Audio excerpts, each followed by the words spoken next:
Welcome to the Predictable Revenue Podcast, where frontline sales leaders teach you how to build and scale an outbound sales team.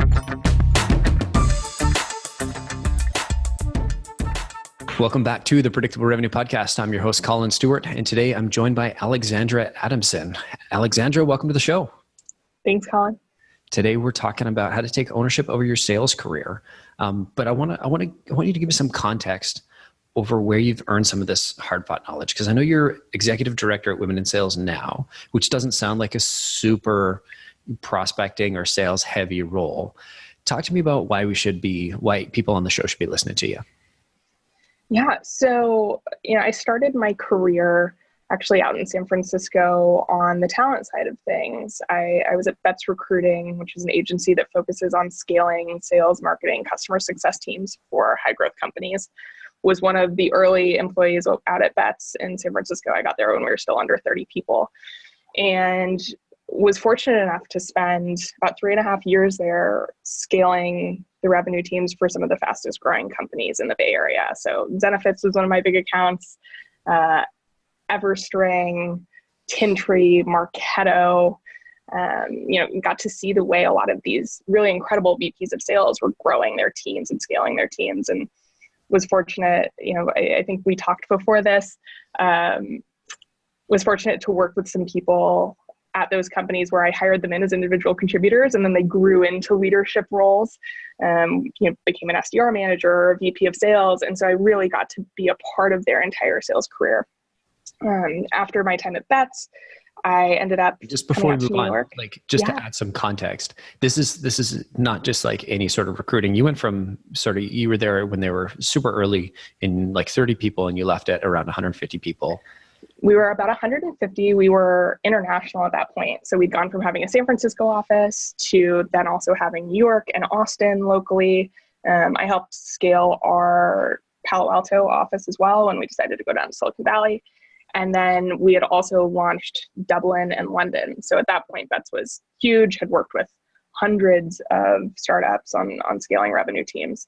And I think what was really exciting about that time was it was 2013 to 2016 when we were seeing a ton of growth in the Valley. These companies were realizing that if you brought in a great sales team, you brought in an amazing sales leader, your company was going to grow that much faster. And VC funds were starting to partner with Betts and other agencies who could help scale those functions. And so, we were privy to working with teams even like Andreessen. We helped Andreessen's team with scaling their internal platform team. And, that's when Jamie Buss was over there before she went over to be a VP of sales at Zendesk, and Cranny was still there before he went to SignalFX. And so, I was able to just kind of be a sponge and soak up all of this knowledge from these folks who had been scaling teams for a long time and knew how to do it. And, we're going to different companies and we're spreading that knowledge. And Jamie Buss, I can't remember the episode. I want to say it was like 52 or something like that, but definitely one of the most knowledgeable podcast guests we've had on the show. She learned a lot from Mark Cranny, who is at Andreessen, who, if you've read the book, The Hard Thing About Hard Things, in my eyes, basically comes across as the hero of that book. Yep. I know it's a book about technology startups. I'm like, I don't know. This is a book about one VP of sales and his monumental journey to make these two guys successful. So it's true. And I think it's one of the things that made so many of those early Andreessen companies so successful, or rather those Andreessen companies successful in their early days, because they were able to generate revenue really quickly and do it efficiently. And, I think Jamie was an exceptional sales leader internally for them there.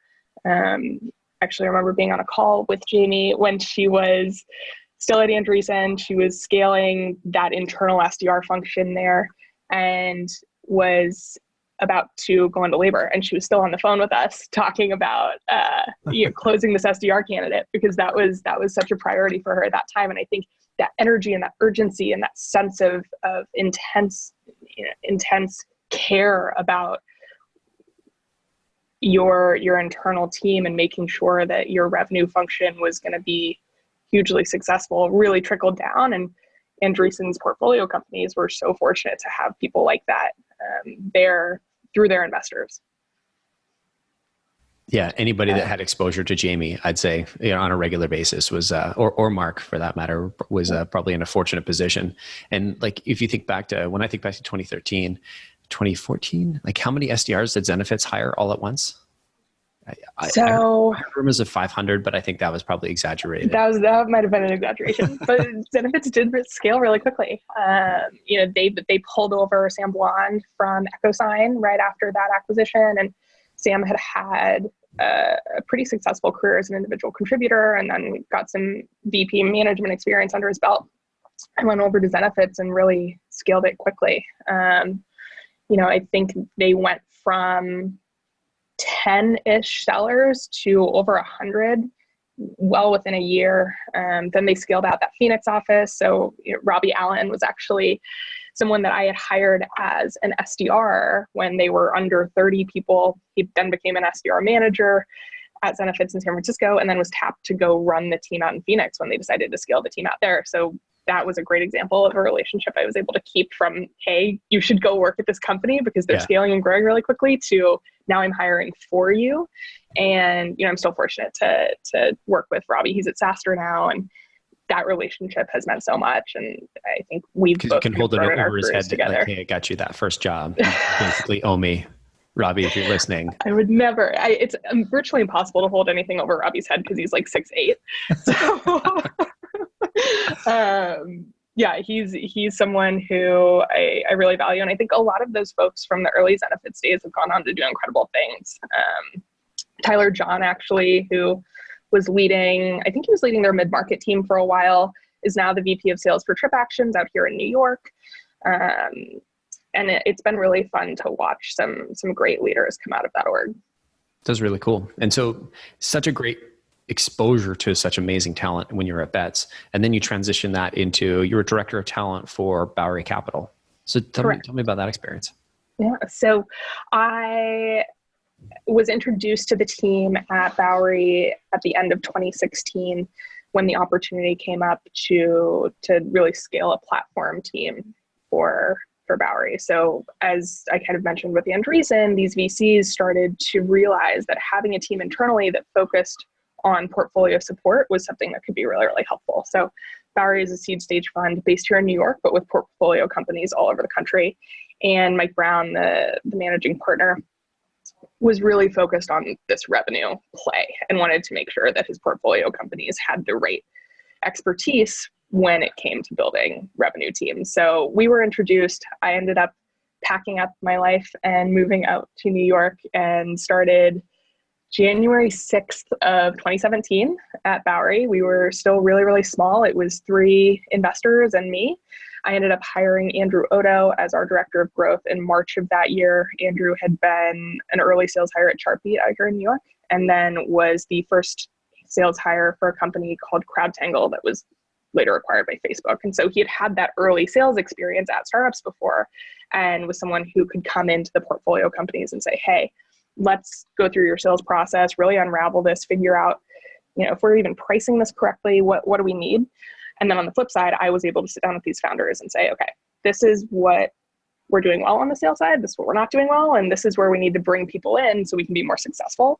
And I would go out and find those early sellers. So usually it was, in the early days, a couple of Renaissance reps who could run everything. And then once they raised that Series A, okay, now it's time to bring in more formal sales leadership. And then you get to Series B, great, let's bring in a CRO.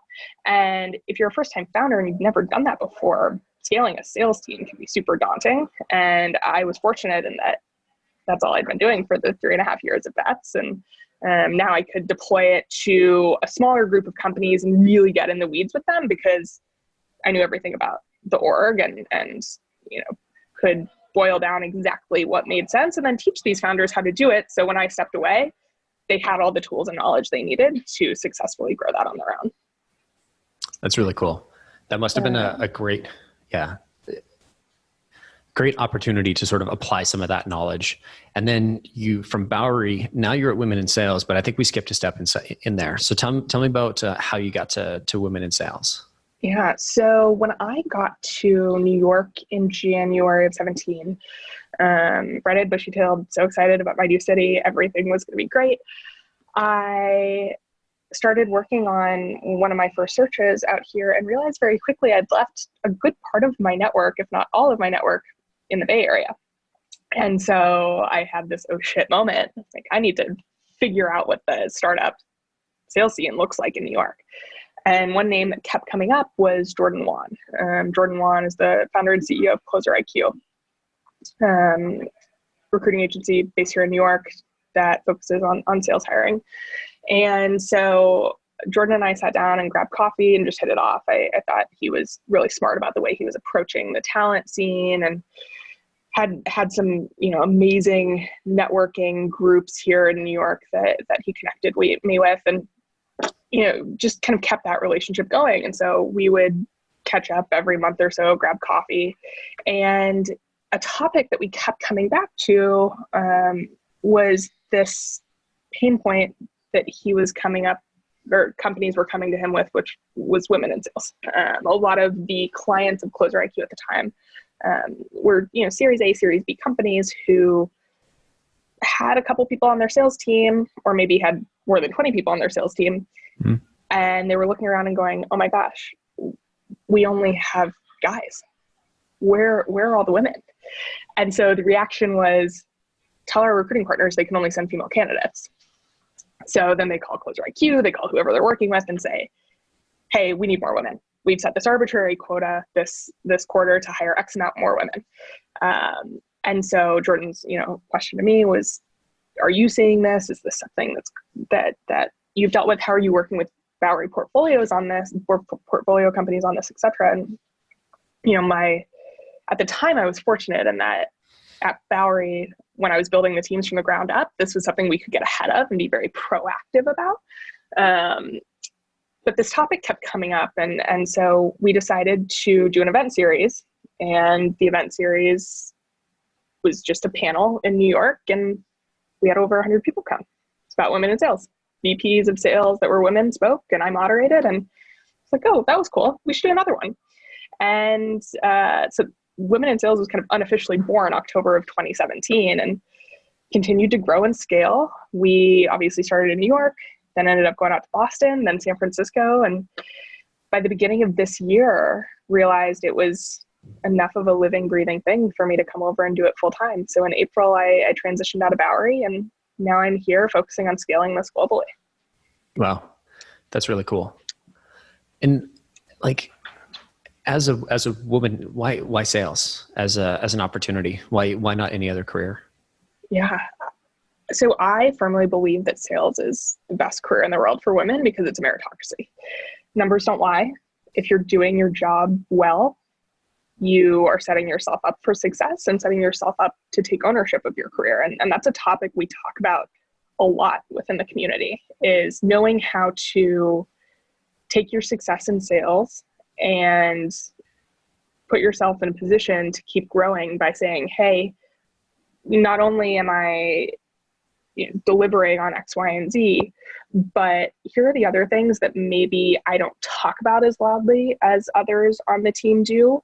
Women tend to not talk about their own successes quite as much as men.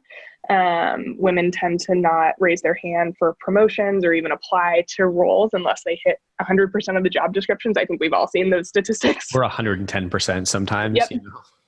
And so a lot of what we talk about with women in sales, and a lot of what our panels focus on, and what our mentors work with younger members of the community on, is saying, hey, don't focus on what you don't have, focus on what you do have, and start positioning yourself in such a way that you can advocate for yourself for that promotion. Or you can say, hey, actually, I don't want to move into management. I want to do something else because I've noticed this is a pain point in the org that needs to be fixed, so I'm going to go do it. That's great. I totally agree with you. I would say, I would amend your statement just because I'm not a woman. I would say sales is the greatest career because it is a meritocracy. I think for any group, no matter how you slice it, mm-hmm. what attracted me, and I know I'm sort of the opposite group, but I was, I had most of my college. I didn't go to a top school locally.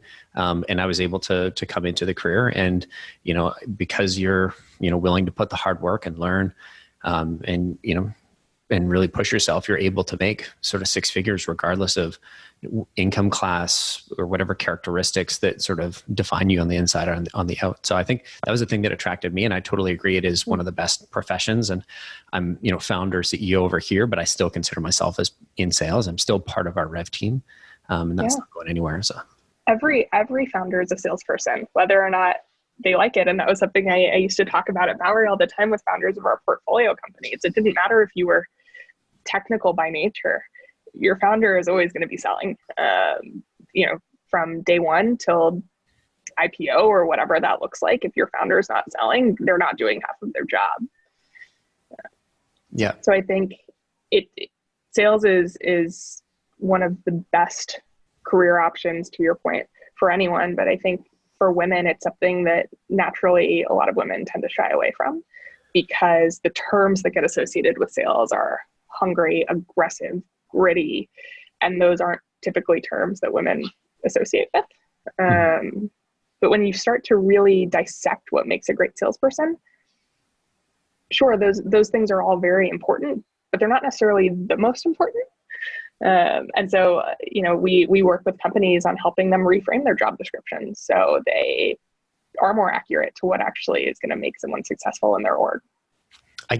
I thought that was the silliest idea I'd ever heard a few years ago. How you write a job ad could have an impact on who you come in or who comes in and applies, until we hired our first 10. And I know I've told the story on the podcast before, so I won't go into it in detail, but basically we hired our first 10 people and they were all hockey dudes that looked like me. And it was basically a locker room. It's like, well, this isn't very good. We need to change this. And so we suggested, your job description is basically your landing page, right? We spend all this time optimizing landing pages.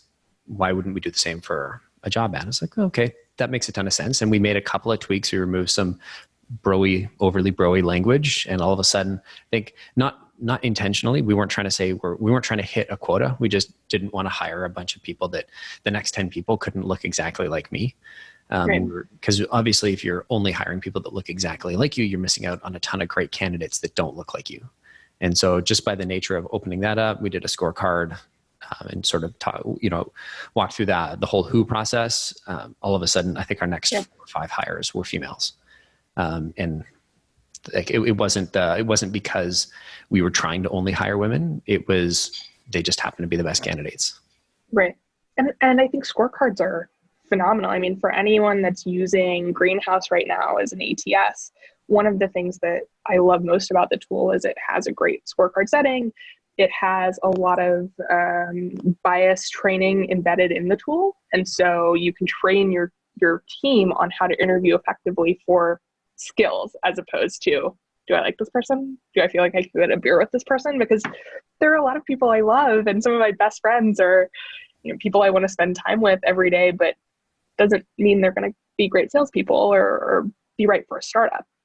And I think that's also something to touch on is, there's a very big difference between someone who's a great seller and someone who's a great seller for a startup. And a startup at the seed stage and a startup at Series C or Series D are two very, very different things. Very different. So that's another thing to pay attention to. For sure. You got me on I was like, oh, I'll look at Greenhouse and like, what's their pricing like? It's like, okay, no, come back to the episode, because we do all our scorecards in like Google Docs and Sheets and forms and all that, but we don't want to talk about hiring too deep into the hiring process. The question I was really asking is, if sales is a meritocracy and it's the best career in your opinion for women, and in my opinion for everybody, why don't we just show up and let our numbers do the talking? Why do we even need to take ownership over our career? If by just doing well, we're going to do well.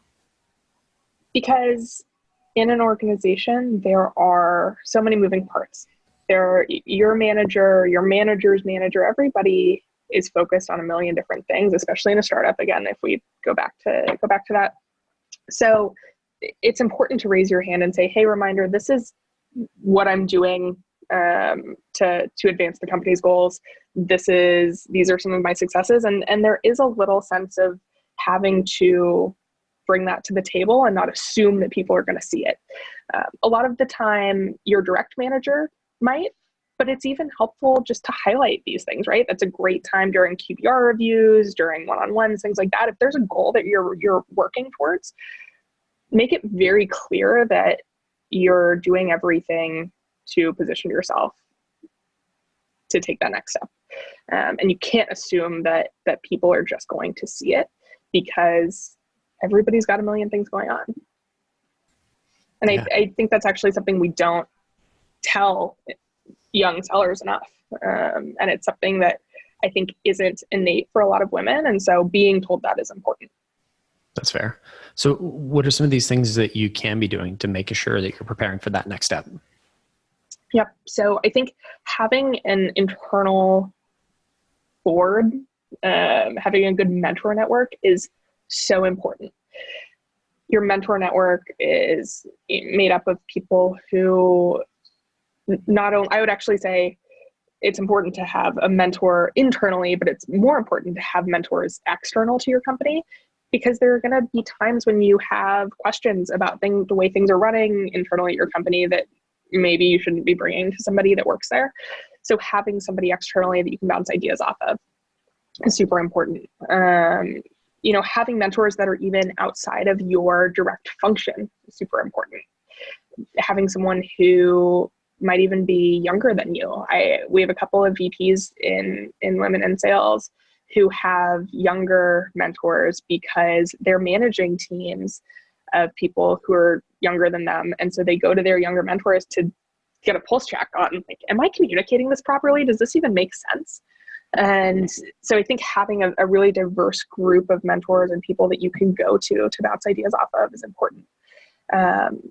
They're also the ones who, when an opportunity comes up in their network that might be great, they can throw your name in the ring and say, hey, this is something you should really consider, or hey, you should talk to this person because she or he is really capable.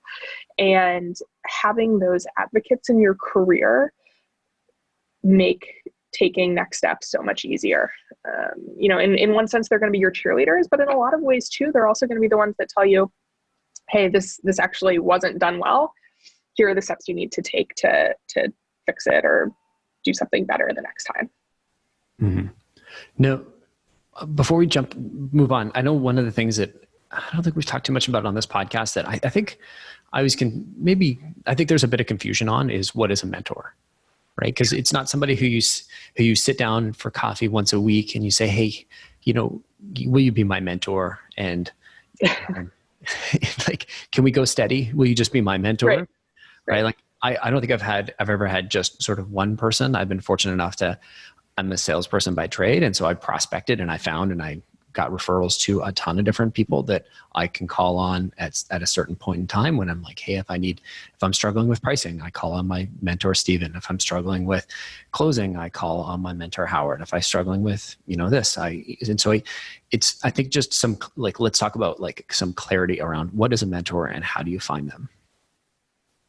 So I think a mentor, I had to go Merriam-Webster definition on mentor. A mentor is someone who you lean on for advice and knowledge to better yourself in this sense. Sure. Is it a paid relationship? Is it something it's not a paid relationship. I think as far as the way that I think about it and the way that we've thought about it through Women in Sales. Now, there are phenomenal career coaches out there who can be great mentors, and those can be paid relationships. But all of the best mentors I've ever had in my career have been people who I cultivated relationships with, and there was giving on both sides, right? A mentor is not always someone that you just take from. Mm-hmm. They share knowledge in one way, and maybe you give back something that to you doesn't seem very big, but to them makes a huge difference. For example, we have a lot of women in the community who will come to us, they're SDRs. They say, well, what am I supposed to give to a VP of sales that gives me an hour of their time? I feel so useless because what could they possibly want from me? And even going back to the JD example, one of the responses is usually, offer to take a look at their SDR job descriptions and give them feedback on if this was a role that you would want to take. And if it's not, tell them why. That's so valuable. There's always a give and take. There's always a way that you can be helpful. And so I think for people who are seeking mentors and don't just want to be needy or seem needy and feel like they're always taking, offer, see how you can be helpful at the end of the conversation.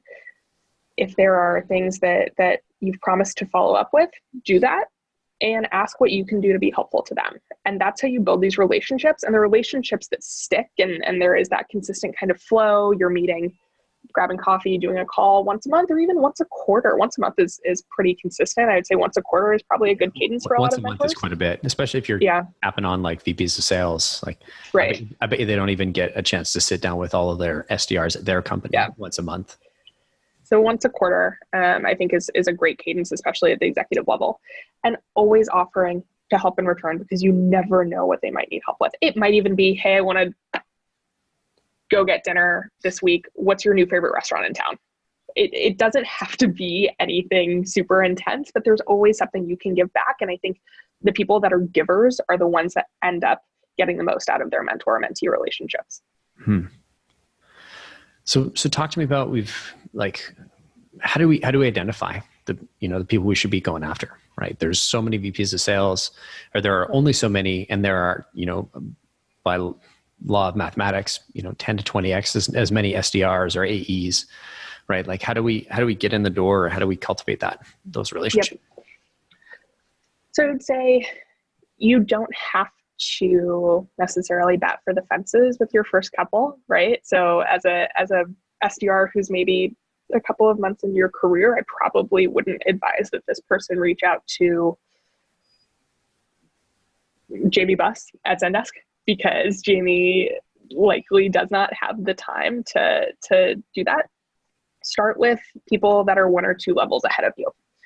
So a frontline manager and an enterprise AE, and reach out, see if you have a mutual connection. That's a great first step. Understand where your connections are. Explain why you're reaching out to them. Did you see them speak on a panel? What was it that they said on a panel that really stood out to you? Did you read a blog post that you were really inspired by? Pull out a quote from the blog post that you loved and tell them why this blog post was something that really hit home. And ask for some of their time. This is a total random aside. If you're reaching out for time with someone, abide by their schedule. The most frustrating thing in the world is when someone reaches out asking for time, and then you go back and forth for 7 email threads because you're being a pain in the ass about scheduling. Be kind of thoughtful and respectful of that. Be aware that you're asking for somebody's time. Right. Yeah. Right. And then when you go into that meeting, make sure you're using the time effectively. I think it's great when people send emails ahead of time, ahead of this coffee, with some things that they want to touch on or questions they have. So you're kind of setting the agenda, right? And that's just a good tactic in sales as well. So if you can get in the habit of doing that consistently, it's a very good thing. And make sure you use the time efficiently, be early, and keep the relationship going. If you feel like you really hit it off with this person, follow up a couple of months later. If you read an article that reminds you of them later on, this is something that I learned from someone about a year ago, and I think it's one of the best pieces of advice, which was, if you read an article and you think of someone, oh, I bet this person would really like it, don't stop there, send it to them. There doesn't need to be an ask in that email, just, hey, read this, made me think of you, hope all is well. It's amazing how quickly those relationships will grow and blossom, because there wasn't an ask. You were thinking of this person, you added value to their day, and now they're thinking of you. And so then in 6 months, it's entirely possible something crosses their desk that makes them think of you, and you're top of mind. That's how you really start to grow and build these relationships. That's great. And I love that you're recognizing the value that they're bringing, and you're trying to be prepared ahead of time. Right. It's sort of, I think if I could summarize a little bit, it's sort of be easy to schedule time with, be early, be prepared. So send agenda ahead of time, see how you can return the favor, and then sort of stay in touch. Yes. I think that hits on the main points. Cool. And like generally probably pretty good sales prospecting or like account strategy principles. I don't know how we got there coming from, a sales podcast, coming from somebody who spent a ton of time in sales. That's just a total mystery to me. I know. Shocking. Yeah. So what are we missing, right? I feel like we've covered sort of why we need to talk, why we should find mentors. I think that makes sense. What is a mentor? It's somebody that you meet with on a somewhat regular basis, but the onus is on you to sort of generate that and continue kind of pushing the rock up the hill. Because otherwise, if you let it, the onus is on you to sort of continue to book that. Because if you just, right, if you fade, it's almost like they're doing you a favor in a way. Right. And I think, there are so many people that, especially in sales and especially with the rise of LinkedIn kind of being this new wave of social media almost, and now we have LinkedIn influencers and there's so much noise out there. How do you separate yourself from the pack and make yourself someone that's not trying to just take for the sake of your own well-being, your own knowledge base, to say that you met with this person or you had coffee with this person? I think really getting in the habit of giving first and trying to understand what someone else might need so they can grow in their career. It doesn't matter if you're an SDR. It doesn't matter if you're early in your career. There's always something you can give.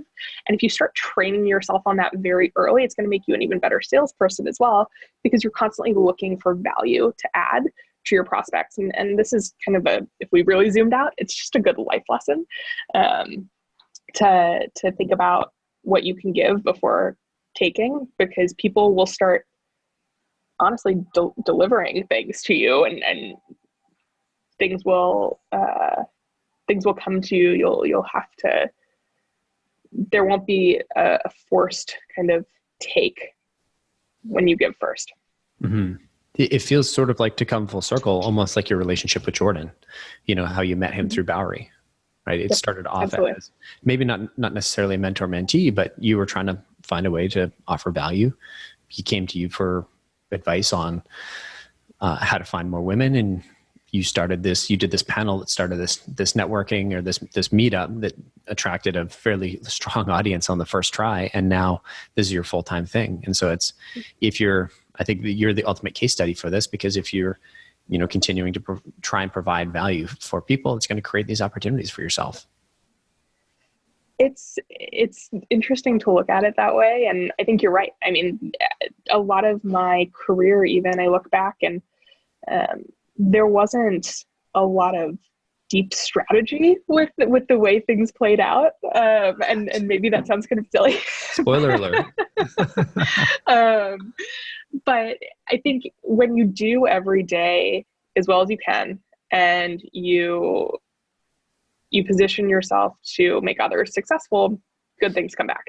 There is a boomerang effect. I quite literally stumbled into Beth's recruiting because I was a legal clerk who wasn't sure what she wanted to do with her career, and a teammate from college told me that Beth's was great and she loved her job at GuideSpark. So I went into Beth's not knowing anything about recruiting or talent or what SaaS meant, because that's what I thought it was at the time. Yeah. And, a great career at Beth's opened the door to meeting the team at Bowery. And then the team at Bowery and connections here in New York introduced me to Jordan, and Women in Sales was born. So I think there's a lot to be said about being genuine in the way that you approach relationships, and doors will open. Right on. Alexandra, I think that's a great place for us to transition to the lightning round. I really appreciate you coming on and sharing some stuff.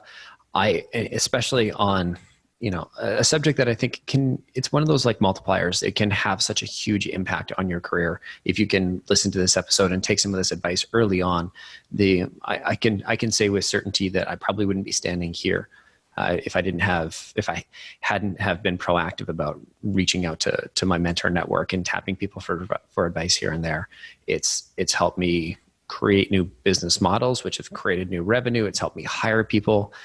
It's helped me stop doing things that were getting in my way and probably going to cause me to fail. Yep.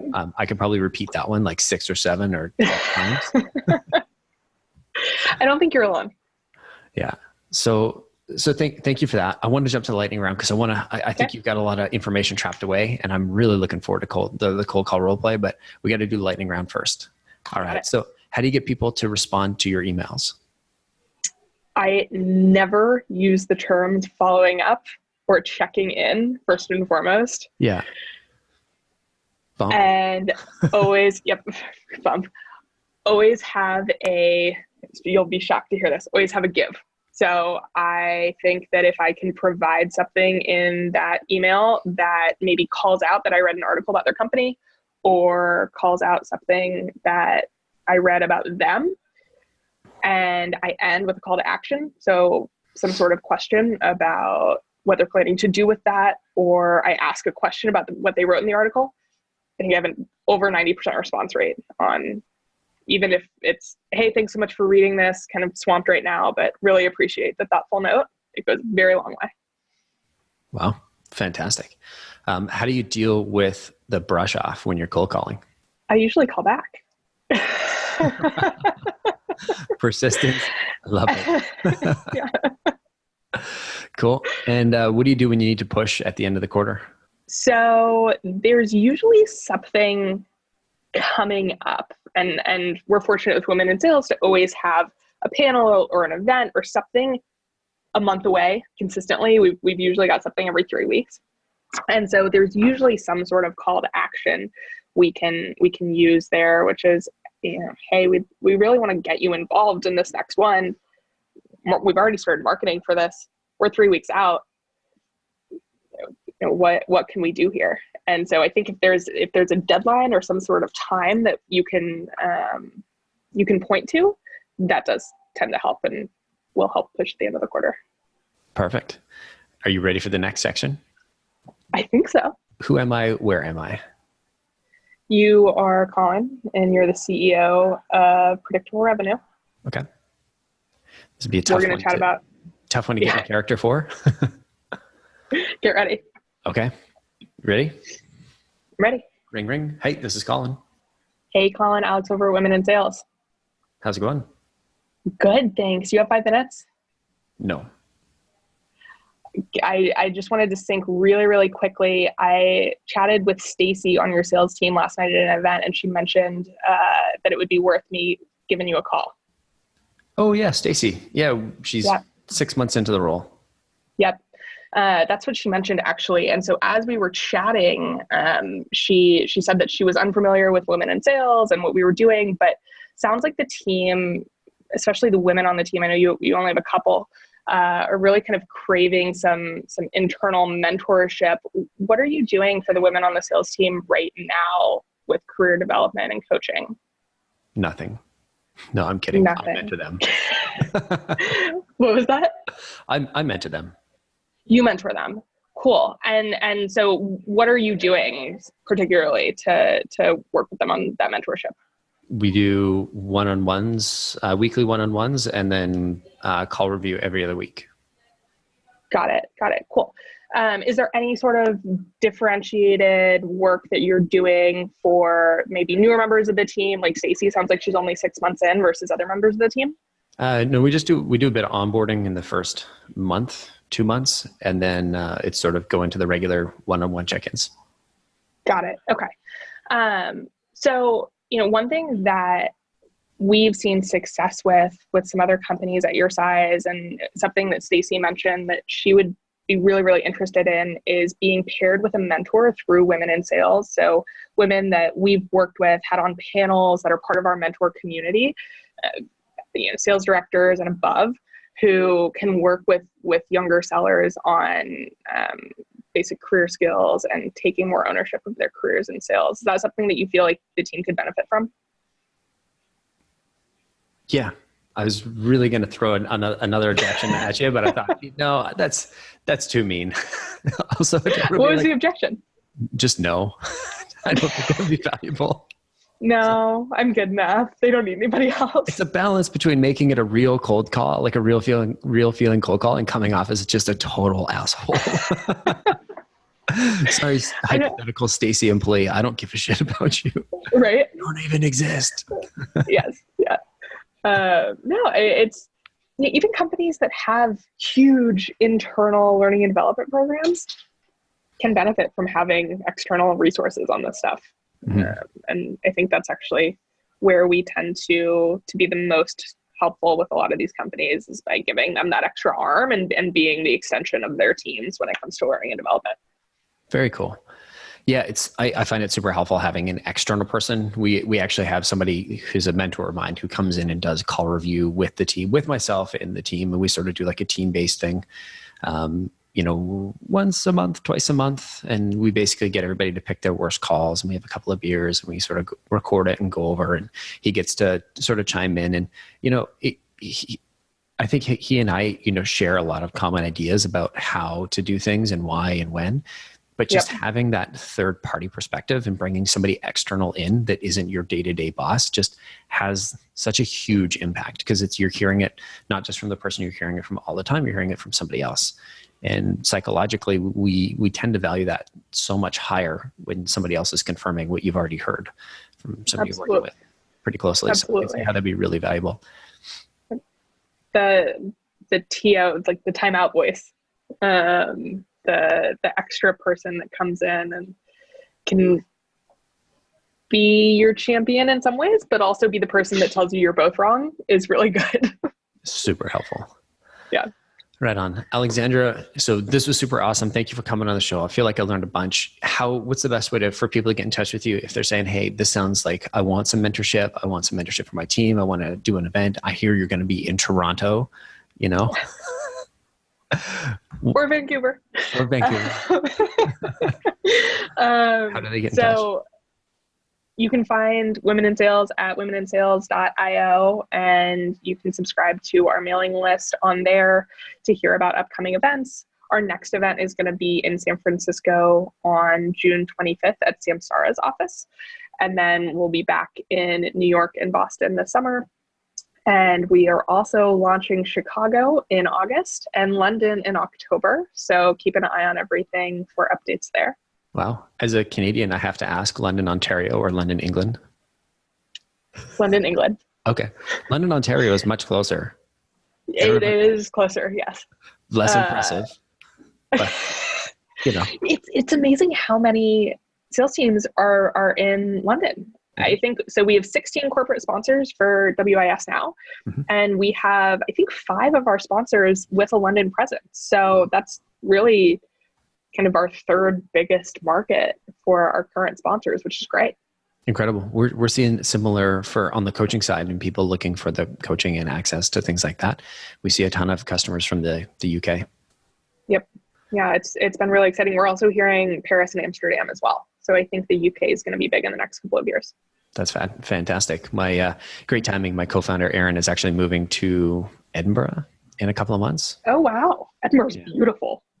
I've never been. My family's my ancestors are from Scotland, so I'd love to go sometime, but haven't been. Now that my co-founder is going to be over there, I guess I'm going to have to go visit. I'll be cursing because he's in LA now, which is like a 2.5-hour flight from Vancouver. Oh, yeah. It'll be a big change. Little different. Yeah. All right. Alexandra, thank you so much for coming on the show. It was great having you. We'll throw your LinkedIn in the show notes if anybody's looking to get in touch with you, as well as a link to Women in Sales. Sounds good. Thanks, Collin. Awesome. Thanks.